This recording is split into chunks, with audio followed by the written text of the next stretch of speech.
প্রিয় BA third সেমিস্টারের ছাত্রছাত্রীরা, তোমাদের যাদের এডুকেশনে মাইনর পেপার রয়েছে এবং যারা অনার্সের ছাত্রছাত্রীরা রয়েছে তাদের যাদের এডুকেশনে মাইনর পেপার রয়েছে, তোমাদের জন্য আজকের এই ভিডিওটি অত্যন্ত গুরুত্বপূর্ণ।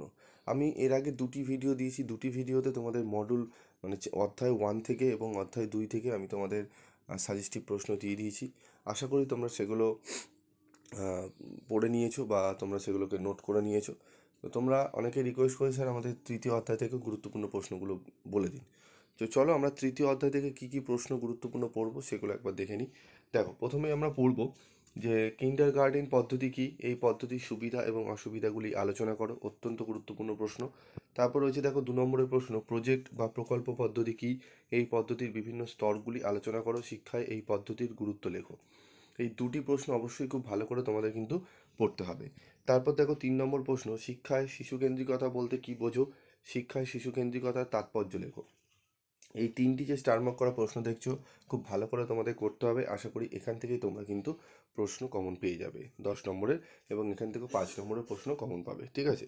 আরেকটি প্রশ্ন রয়েছে যেটি খুবই গুরুত্বপূর্ণ, কিন্ডারগার্টেন এবং মন্টেসরি পদ্ধতির মধ্যে প্রভেদ বা পার্থক্য আলোচনা করো। এই 4টি প্রশ্ন যদি ভালো করে করো, আশা করি তোমরা অনেকটাই কিন্তু উপকৃত হবে, ঠিক আছে। তারপর দেখো আমাদের মন্টেসরি শিক্ষা ব্যবস্থার প্রধান বৈশিষ্ট্যগুলি আলোচনা করো, এই পদ্ধতির সুবিধা ও অসুবিধাগুলি লেখো, ঠিক আছে। এবার দেখো আমরা দেখে নেবো, আমাদের 10 নম্বরে মাত্র এই 5টি প্রশ্ন করলে আমাদের কমপ্লিট হয়ে যাবে আমাদের 3rd নম্বর চ্যাপ্টারটি।